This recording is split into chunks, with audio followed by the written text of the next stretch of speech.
In Williamson County, students at Marion High School say they need an additional agriculture instructor with hopes to expand their curriculum.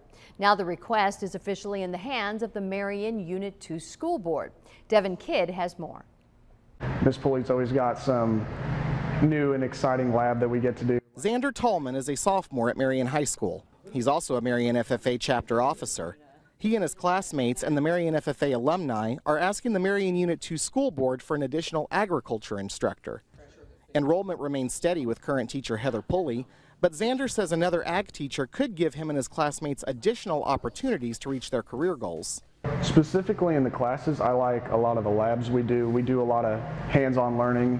It's not just opening a book every day or getting on your Chromebook every day. Marion FFA alumni President Bo Dietrich says they are simply bringing the request to the school board's attention, hoping they can see the value in hiring a second teacher.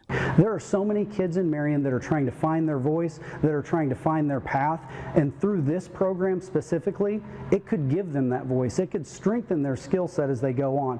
Dietrich added that a more specialized agriculture curriculum would also prepare them for such programs in college. But having that extra teacher would allow more specialized curriculum. It would afford the students so many more opportunities, and at the end of their high school experience, they would leave with the best chance at success.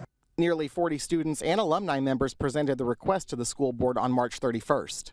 District leaders say they will continue exploring opportunities to expand programs with career and technical education pathways.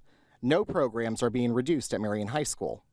As for Xander, no matter the outcome, he's excited to continue his high school career that offers him a unique pathway to his own goals. Getting different hands-on experiences and also getting job experience. I mean, it prepares kids for life.